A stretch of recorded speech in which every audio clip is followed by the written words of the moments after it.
Hello student, success coaching classes में आपका स्वागत है। यदि आप चैनल में पहली बार आए हैं तो चैनल को सब्सक्राइब कर ले और बेल आइकन को ऑल में प्रेस कर ले ताकि आने वाले सभी वीडियो का नोटिफिकेशन टाइम पर मिल जाए।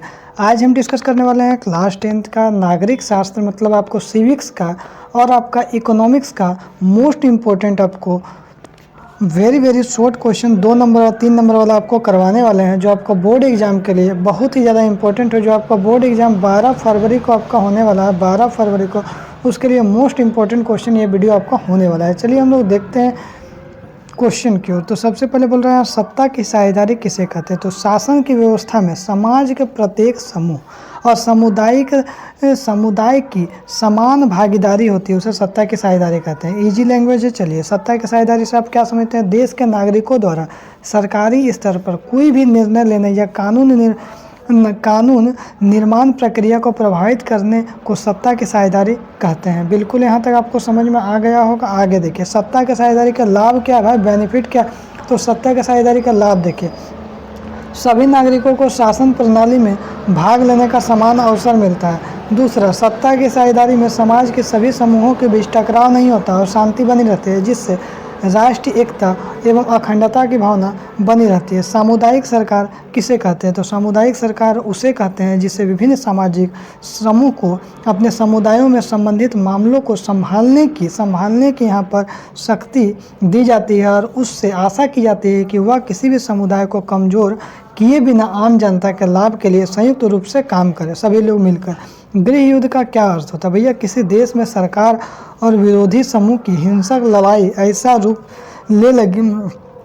रूप ले लेगी कि यह युद्ध सा होने लगा या युद्ध होने सा लगने लगा, उसी को हम लोग क्या बोलते हैं? गृह युद्ध कहते हैं। आगे देखिए, बेल्जियम को स्वतंत्रता कब मिली? मोस्ट इंपॉर्टेंट क्वेश्चन है। ऑब्जेक्टिव में भी कभी कभी ये क्वेश्चन पूछा जाता है, बेल्जियम को स्वतंत्रता कब मिली? तो 4 अक्टूबर 1830 ईस्वी को मिली, परंतु उसे मान्यता 19 अप्रैल 1839 को दी गई। ये भी क्वेश्चन आपका ऑब्जेक्टिव में पूछा जाता है, मोस्ट इंपॉर्टेंट क्वेश्चन है। श्रीलंका की कुल आबादी में सिंहलियों और तमिलों की आबादी का क्या अनुपात है? तो याद रखिएगा, श्रीलंका की कुल आबादी में सिंहलियों की आबादी 74% है और जबकि तमिलों की आबादी 18% है। सत्ता का क्षैतिज वितरण क्या है? ये भी आपको मोस्ट इंपॉर्टेंट क्वेश्चन एग्जाम में पूछ चुका है। सत्ता का क्षैतिज वितरण का अर्थ होता है सरकार के विभिन्न अंगों, कार्यपालिका, विधायिका और न्यायपालिका के बीच सत्ता का बंटवारा करना। इसमें सरकार अपने शक्तियों का उपयोग करने के लिए स्वतंत्र होते हैं। आगे क्वेश्चन देखिए, सत्ता की साझेदारी क्यों जरूरी है? भैया, सत्ता मतलब पावर। यदि सबको बांट दीजिएगा तो आपको किसी को लड़ाई झगड़ा, किसी को कुछ नहीं होगा। सत्ता की साझेदारी इसलिए जरूरी है क्योंकि सत्ता का बंटवारा होने से विभिन्न सामूहिक समूह के बीच टकराव क्या होता है? कम हो जाता है। मैंने सभी को बराबर हिस्सा दीजिएगा तो कोई टकराव नहीं होगा। टकराव कम होने से सामाजिक हिंसा और अस्थिरता कम हो जाती है। सत्ता की साझेदारी लोकतंत्र की आत्मा। देखिए, ये लाइन बहुत मोस्ट इंपॉर्टेंट है।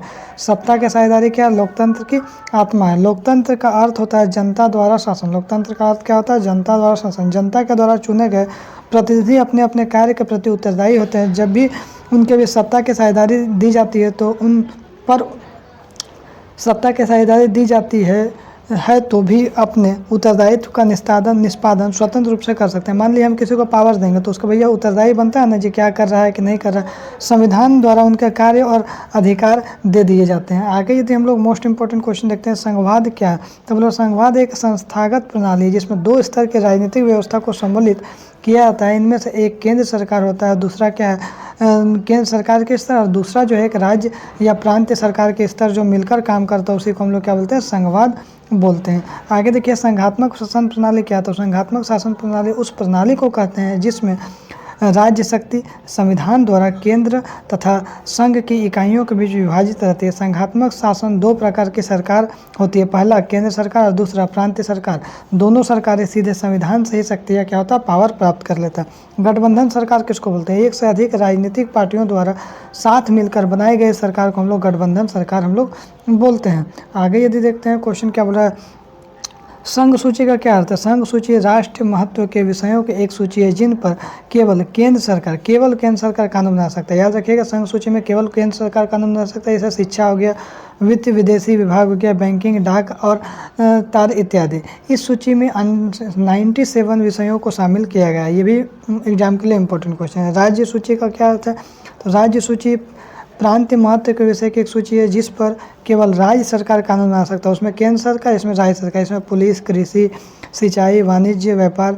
इस सूची में 52 विषय को शामिल रखा गया। समवर्ती सूची देखिए विषयों की ऐसी सूची जिस पर कानून बनाने का अधिकार राज्य और केंद्र सरकार दोनों को होता है। इसमें राज्य सरकार और केंद्र सरकार दोनों बना सकता है, परंतु दोनों समुदाय में यदि टकराव हो गया किसी भी कारण से, किसी भी स्थिति में, तो उसका तुरंत क्या होता है, केंद्र सरकार द्वारा बनाए गए कानून मान्यता होता है, फिर उस टाइम आपको राज्य सरकार का मान्यता नहीं दिया जाता है। इसमें कुल 47 विषय शामिल हैं। आगे देखिए अवशिष्ट शक्तियाँ किसको बोलते हैं, तो बोल रहा है जो विषय संघ सूची, राज्य सूची और समवर्ती सूची में नहीं आते हैं, तीनों में नहीं आएगा, परंतु उन विषयों पर भी कानून बनाने का अधिकार होता है, उन विषयों को केंद्र सरकार को कानून बनाने का अधिकार दिया जाएगा, उसे हम लोग क्या बोलते हैं, अवशिष्ट शक्तियाँ बोलते हैं। आगे देखिए लैंगिक असमानता किसे कहते हैं, जब पुरुष एवं महिला में किसी भी प्रकार का भेदभाव, जब पुरुष महिला में आप ये काम कर सकते हैं, आप ये काम नहीं कर सकते हैं, तो इस तरीक़े से पुरुष और महिला में कोई भेदभाव होता है, उसे को हम लोग लैंगिक असमानता कहते हैं। 3 प्रकार के सामाजिक विषमताओं के नाम लिखिए। सबसे पहले आपको लिंग के आधार पर भेदभाव होता है, दूसरा धर्म के आधार पर भेदभाव होता है, तीसरा जाति के आधार पर भी भेदभाव होता है। आगे देखिए भारत की विधायिका में महिलाओं के प्रतिनिधित्व का क्या हिस्सा है। भारत की विधायिका में महिला प्रतिनिधि का अनुपात बहुत ही कम है। लोकसभा में महिला सांसदों की गिनती 10% से भी कम है। आगे यदि देखते हैं अनुसूचित जनजातियाँ क्या है, तो ऐसा समुदाय जो साधारण पहाड़ी और जंगली क्षेत्रों में रहते हैं, जिनका बाकी समाज में अधिक मेल जोल नहीं है, साथ ही उनका विकास नहीं हो पा रहा, तो ऐसे अनुसूचित जनजातियाँ कहते हैं।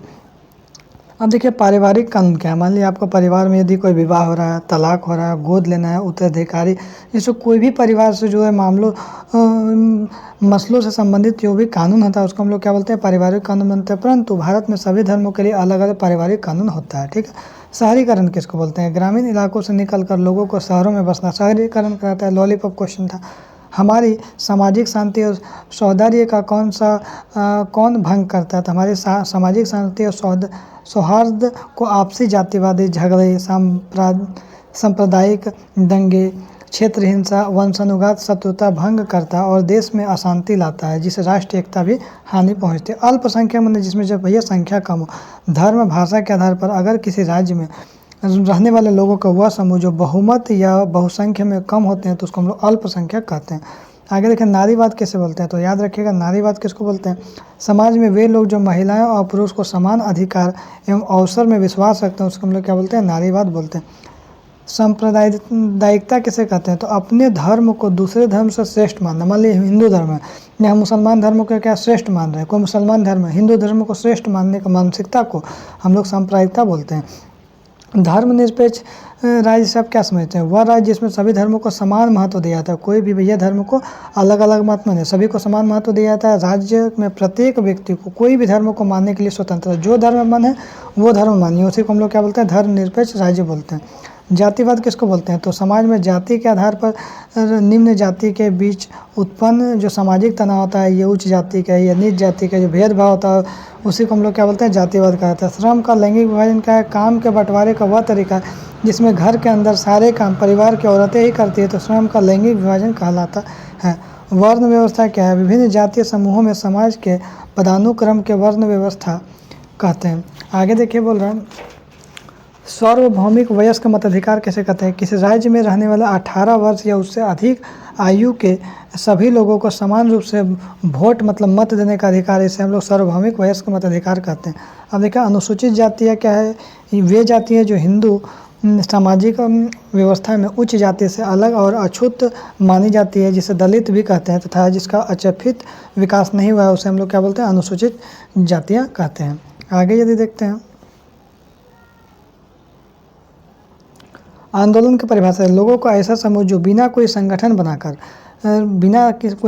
बनाकर मिलकर काम करने का प्रयास करते हैं, तब यह समूह अपने द्वारा किए गए कार्य को एक आंदोलन का नाम देते हैं, उसे क्या कहते हैं, आंदोलन कहते हैं। नेपोल और बोलिविया के संघर्ष में 2 समान बातें लिखे, तो देखिए यहाँ पर बोल रहा है नेपाल और बोलिविया के संघर्ष में 2 समान बातें, दोनों की घटनाओं में जनता एक बड़े पैमाने पर लामबंद हुए और दूसरा दोनों की घटना में राजनीतिक संगठनों की भूमिका निर्णायक रही है। आगे देखिए राजनीतिक दल से आप क्या समझते हैं, राजनीतिक दलों का अर्थ देश की सत्ता पर नियंत्रण स्थापित करना है। आगे यदि देखते हैं वामसेप का पूर्ण रूप क्या है? तो वामसेप का जो यहाँ पर देखिए पूर्ण रूप है backward and minority community employees federation, इसका राइट आंसर हो जाएगा। दबाव समूह से क्या अभिप्राय है? याद रखिए दबाव समूह किसको बोलते हैं?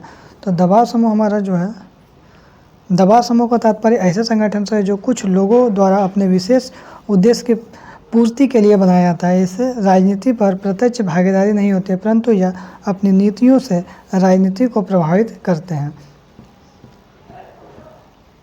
नर्मदा बचाओ आंदोलन क्या है? नर्मदा नदी पर सरदार सरोवर प्रोजेक्ट के निर्माण के कारण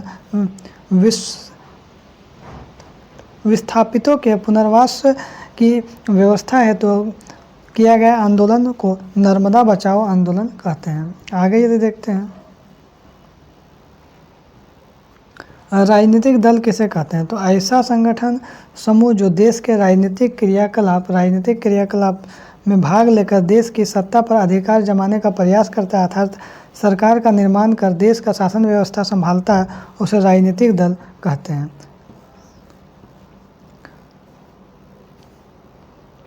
दल बदल के राजनीति क्या है? विधायिका के लिए किसी दल विशेष के निर्वाचित होने वाले प्रतिनिधि का उस दल को छोड़कर किसी दूसरे दल में चले जाना, उसी को हम लोग बोलते हैं दल बदल की राजनीति कहलाता है। आगे देखिए शपथ पत्र से आप क्या समझते हैं? सुने भी होंगे, अगर किसी अधिकारी को सौंपा गया एक दस्तावेज, एक डॉक्यूमेंट होता है, इसमें कोई व्यक्ति अपने बारे में निजी सूचनाएं देता है और उनके सही होने के बारे में शपथ उठाता है और इस पर सूचना देने के बाद हस्ताक्षर करता है, तो इसको हम लोग शपथ पत्र बोलते हैं। बहुदलीय व्यवस्था क्या है? तो जब किसी देश में अनेक दल सत्ता प्राप्ति की होड़ में और दो दलों में अधिक दल अपने दम पर या दूसरे दलों से गठबंधन पर कर सत्ता में आने का अवसर तलाशते हैं, तो ऐसी व्यवस्था को बहुदलीय व्यवस्था कहते हैं। आगे देखिए द्विदलीय व्यवस्था क्या है? ऐसी राजनीतिक चुनावी व्यवस्था जिसमें केवल दो ही दल भाग ले सकते हैं, उसे द्विदलीय राजनीतिक व्यवस्था कहते हैं, जैसे संयुक्त राज्य अमेरिका, ब्रिटेन। एक दलीय व्यवस्था किसे कहते हैं? कई देशों में एक ही दल को शासन की प्रक्रिया में भाग लेने का अधिकार है, अर्थात केवल एक ही दल सरकार बना सकती है और देश को चला सकती है, इसमें एक दलीय व्यवस्था हम लोग कहते हैं। एक ही दल सरकार बना सकता है, एक ही दल सरकार चला सकता है, उसको एक दलीय व्यवस्था कहते हैं। आगे देखिए शासक दल किसको बोलते हैं? तो ऐसा दल जो सत्ता में रहकर पूरे देश को चलाती है, जिसकी सरकार बनती है, उसे हम लोग शासक दल कहते हैं। आगे गठबंधन सरकार किसको बोलते हैं? तो कई दलों से मिलकर बनी सरकार को हम लोग गठबंधन सरकार कहते हैं। आगे देखिए राष्ट्रीय दल की परिभाषा दीजिए। तो ऐसा राजनीतिक दल जो पूरे देश में फैले होते हैं। यदि कोई राजनीतिक दल लोकसभा चुनाव में कुल वोट का 6% मत हासिल करता है या 4 राज्यों में विधानसभा चुनाव को कुल वोट में 6% मत हासिल करता है, तो वैसे दल को हम लोग राष्ट्रीय दल कहते हैं। क्षेत्र दल क्या है? तो ऐसे राजनीतिक दल जो किसी विशेष क्षेत्र में तक सीमित होते हैं या केवल अपने ही राज्य का चुनाव लड़ते हैं, तो उसे क्षेत्रीय दल कहते हैं, जैसे झारखंड मुक्ति मोर्चा, पंजाब अकाली दल इत्यादि। आगे देखिए भारतीय जनता पार्टी की स्थापना कब और किसने की? तो भारतीय जनता का पूरा नाम भारतीय जनसंघ है, जिसे श्यामा प्रसाद मुखर्जी ने 1951 में गठित किया और यह पुनर्जीवित पार्टी के रूप में 1980 में अस्तित्व में आई। आगे यदि देखते हैं तानाशाही सब क्या समझते हैं? कुछ विशेष व्यक्ति या व्यक्तियों के समूह द्वारा स्वेच्छाचारी ढंग से चलाया गया शासन क्या होता है? तानाशाही कहा जाता है। सूचना का अधिकार सब क्या समझते हैं? तो बोल रहा है जनता को सरकार के सभी कामकाज के बारे में जानकारी प्राप्त करने का अधिकार होता है, इसे सूचना का अधिकार कहा जाता है। विश्व के 3 लोकतांत्रिक देशों का नाम बताइए। तो विश्व के लोकतांत्रिक देश का नाम, ये भी एग्जाम के लिए मोस्ट इंपॉर्टेंट है, लोकतांत्रिक देश का नाम पूछता है। भारत है, अमेरिका है, ब्रिटेन है। आगे देखिए क्या बोल रहा है लोकतंत्र का मूलभूत परिणाम क्या? लोकतंत्र का मूलभूत परिणाम होना चाहिए कि वह एक ऐसी सरकार बनाए जो नागरिकों के प्रति उत्तरदायी हो और नागरिकों को अपेक्षाओं और ज़रूरतों को पूरा करने के लिए जिम्मेदार हो। लोकतंत्र से आपका क्या अभिप्राय? लोकतंत्र हमारा अभिप्राय है कि ऐसे शासन व्यवस्था से है जहाँ जनता निर्वाचन की प्रक्रिया में भाग लेकर अपने प्रतिनिधि को चुनती है और जनता द्वारा चुना गया प्रतिनिधि ही देश पर शासन करता है। आगे यदि क्वेश्चन बोला जाए आप कैसे कह सकते हैं कि लोकतंत्र राजनीतिक समानता पर आधारित है? तो लोकतंत्र राजनीतिक समानता पर आधारित होते हैं क्योंकि जनता को राजनीतिक अधिकार प्राप्त होते हैं, जैसे मताधिकार, सरकार की आलोचनाएं करने का अधिकार और सरकार को उसके पद से हटाने का अधिकार जनता को ही प्राप्त होता है। लोकतंत्र में पारदर्शिता क्या है? तो लोकतंत्र में हर कार्य ईमानदारी पूर्वक नियमानुसार होता है। प्रत्येक नागरिक को निर्णय लेने का प्रक्रिया की जांच करने का अधिकार होता है। इसी को हम लोग पारदर्शिता बोलते हैं, मतलब कोई भी चीज़ छुपा हुआ नहीं है। आगे देखिए, चुनौती से आप क्या समझते हैं? तो ऐसी वैसी समस्या जो महत्वपूर्ण हो, जिससे छुटकारा पाया जा सकता है, जिससे आगे बढ़ने के लिए अवसर छुपा हो, उसे हम लोग चुनौती बोलते हैं। अब्राहम लिंकन के द्वारा लोकतंत्र की क्या परिभाषा है? तो बोल रहा है अब्राहम लिंकन के द्वारा लोकतंत्र बोल रहा है जनता के लिए जनता के द्वारा शासन व्यवस्था है, ठीक है। और लोकतांत्रिक सुधार किसे कहते हैं? लोकतंत्र की विभिन्न चुनौतियों के बारे में दिए गए सभी सुझाव या प्रस्ताव लोकतांत्रिक सुधार कहते हैं।